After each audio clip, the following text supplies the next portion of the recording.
Phone call తో మీ బంగారాన్ని విడిపించి ప్రెజెంట్ మార్కెట్ రేట్ కే కొని బ్యాలెన్స్ అమౌంట్ ని క్యాష్ గా లేకపోతే సమానమైన బంగారాన్ని మీకిస్తుంది అక్షయ గోల్డ్ హబ్. చమురు సహజవాయు నిక్షేపాల అన్వేషణ ఉత్పత్తిలో భాగంగా చోటు చేసుకుంటున్న అనూహ్య విపరిణామాలు పచ్చని కోనసీమను నిప్పుల కొలిమిగా మారుస్తున్నాయి. ఎక్కడ చిన్న గ్యాస్ లీకేజీ జరిగినా స్థానికుల గుండెలు అద్దిరిపోతున్నాయి. తాజాగా మలికిపురం మండలం ఇరుసుమండలో జరిగిన బ్లోఅవుట్ స్థానికుల్ని భయకంపితులను చేస్తోంది. గతంలో జరిగిన ఇలాంటి ఘటనలు వారి కళ్ల ముందు కదలాడుతున్నాయి.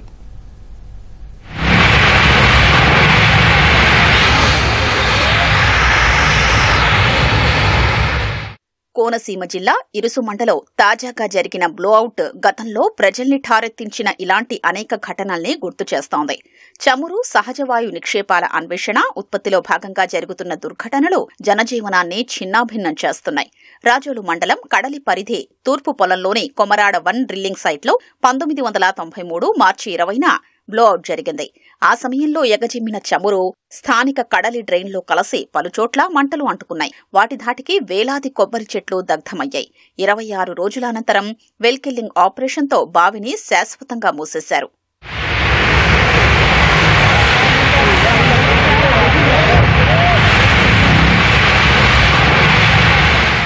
అల్లవరం మండలం దేవరలంకలోని పాసర్లపూడి 19 బావిలో 1995 జనవరి 8న డ్రిల్లింగ్ సమయంలో బ్లోఅవుట్ సంభవించింది.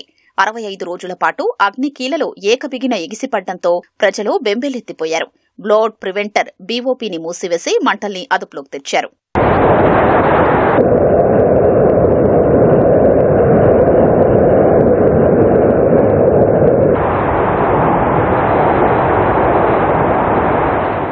రావులపాలెం సమీపంలోని దేవరపల్లిలో 1997 ఫిబ్రవరి 19న డ్రిల్లింగ్ సైట్లో గ్యాస్ బ్లోఅవుట్ జరిగింది. విపరీతమైన ధ్వనితో గ్యాస్ చమురు చుట్టుపక్కల నివాస ప్రాంతాల వరకు వ్యాపించడంతో అంతా ఆందోళనకు గురయ్యారు.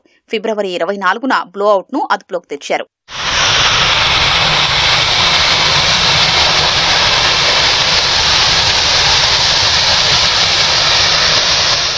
మామిడికుదురు మండలం నగరంలోని గేల్కు చెందిన ట్రంక్ లైన్ 2014 జూన్ 27న విస్ఫోటం చెందడంతో 22 మంది మంటల్లో సజీవ దహనమయ్యారు. 18 మంది తీవ్ర గాయాలతో ప్రాణాలతో బయటపడ్డారు. భారీగా ఆస్తి నష్టం జరిగింది.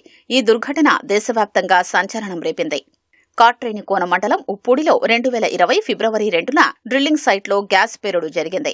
భయభ్రాంతులకు గురైన ప్రజలు ఇళ్ల నుంచి బయటకు పరుగులు తీశారు. ఓఎన్జీసీ నిపుణుల బృందం 3 రోజుల పాటు శ్రమించి పరిస్థితిని అదుపులోకి తెచ్చింది.